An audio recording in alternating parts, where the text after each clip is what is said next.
She didn't get a lot of nights off from work, and this wasn't how she preferred to spend them. She should have agreed to meet Dorian somewhere else. She should have known better. Boredom propelled her, she guessed, and avoidance. She really didn't want to deal with Mom, who apparently had no plans for the night and was staying in. So here she was. Stepping inside the loud and crowded party, Hayden scanned faces for Dorian. She spotted the majority of the football team along with its cheerleaders milling about. There were also the basketball players, baseball players, and soccer players. All the athletes. Funny how they mattered so much in high school. As though they would all grow up to compete in the Olympics instead of being ordinary people living ordinary lives. Less than ordinary, if her mother was any indication of a Travis High School star athlete. Mom still held the district record for the 800 meters. And last week, Hayden found her passed out in the driveway, still sitting in the driver's seat with the car running. Her snores could be heard through the glass. Hayden almost had to break the window to rouse her. "Hey, Hayden!" She turned sharply, the sound of her name startling over the din of music and voices. She didn't expect to know many people here. That was the benefit of attending a large school. You could be a stranger among your own classmates, a ghost in the halls. Faces were familiar, but names unknown. Her gaze landed on a skinny kid. She didn't know his name, but she'd seen him with Dorian before. "You looking for Dorian?" he called. Apparently, he knew more about her than her name if he knew she was here for Dorian. She nodded, and he jerked a thumb behind him toward a hallway. "That way, through the mudroom and into the garage." "Thanks." She passed him, heading in the direction he'd motioned, ignoring a drunken guy stumbling across her path. Beer sloshed over the rim of his cup, soaking the front of his sweater, but he didn't care.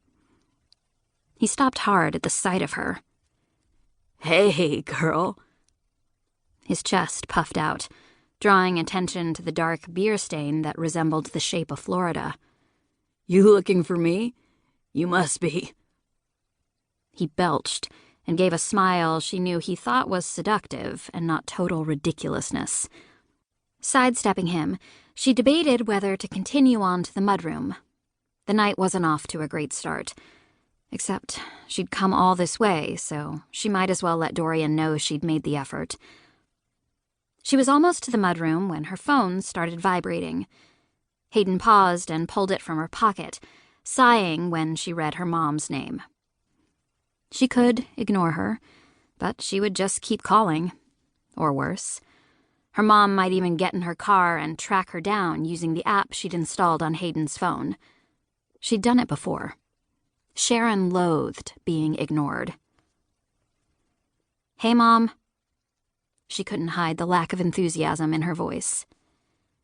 "Hayden, I need you to bring home some pizzas. 3. No, 4. I invited some friends over." From the slur of her mom's words, she could tell she didn't have to worry about her mom noticing her lack of enthusiasm. She was well on her way to forgetting her own name. "I'm not at work, Mom." She worked at the Tasty Freeze, but they shared a building with Tony's Pizza. It worked out well for the two businesses. People loved to grab a cone after their pizza.